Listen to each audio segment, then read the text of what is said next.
घर में लगा रहे हैं शमी का पौधा तो इन बातों का जरूर रखें ध्यान। दोस्तों, शमी का पौधा वास्तु की दृष्टि से बेहद महत्वपूर्ण है। साथ ही इसकी धार्मिक मान्यताएं भी है। शमी का पौधा घर में लगाने से घर में सकारात्मकता बनी रहती है। इसके अलावा धार्मिक दृष्टि से देखें तो शमी का पौधा लगाने से व्यक्ति को कारोबार और नौकरी में आ रही समस्याओं से भी छुटकारा मिलता है। आइए जानते हैं शमी का महत्व। साथ ही जानेंगे कि अगर आप शमी का पौधा घर में लगा रहे हैं तो आपको किन बातों का ध्यान रखना चाहिए। शमी के पौधे का वास्तु के साथ साथ धार्मिक महत्व भी है। वास्तुशास्त्र में भी शमी के पौधे का विशेष महत्व बताया गया है। शमी के पेड़ की सही से पूजा की जाए तो आपको उनके गुणों का लाभ प्राप्त होगा। शमी का पौधा घर में लगाने से नकारात्मकता दूर होती है। धार्मिक महत्व देखें तो यह पौधा भगवान शिव को प्रिय है। साथ ही शमी के पौधे में शनि का वास माना जाता है। तो आइए जानते हैं शमी को लगाने की सही दिशा।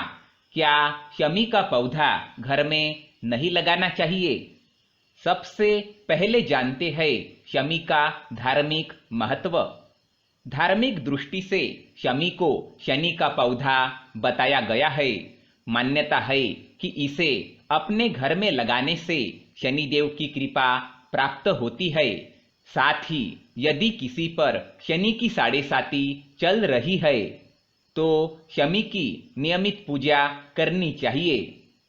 ऐसे लोगों को शमी के पौधे का पत्ता गणेश जी को चढ़ाने से शनि दोष का प्रभाव कम होता है।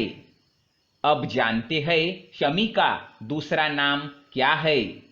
शमी को देश के कुछ हिस्सों में खिजड़ी के नाम से भी जाना जाता है।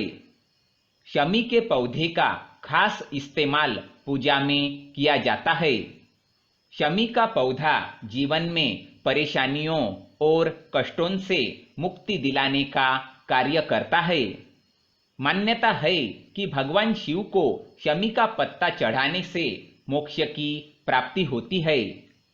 साथ ही इसका पत्ता गणेश जी और शनिदेव को भी चढ़ाया जाता है। अब जानते हैं शमी का पौधा लगाने की सही दिशा। वास्तुशास्त्र के अनुसार शमी का पौधा घर के मुख्य द्वार पर रखना बेहद शुभ माना जाता है। इसके अलावा आप चाहे तो इसे ईशान कोण में भी लगा सकते हैं। शमी का पौधा लगाने से धन संबंधी परेशानियों से छुटकारा मिलता है। अब जानते हैं शमी के पौधे को लेकर किन बातों का ख्याल आपको रखना चाहिए। शमी के पौधे को लगाने से नौकरी और व्यापार में तरक्की भी होती है। इस बात का ख्याल रखें कि जहां शमी का पौधा लगा है उसके आसपास गंदगी नहीं होनी चाहिए। साथ ही जूते चप्पल नहीं होने चाहिए। तो दोस्तों, अगर आप इन सारी बातों का ध्यान रखते हैं तो शमी बनाएगा आपको धनवान। ओम महालक्ष्मी नमो नमः। धन्यवाद।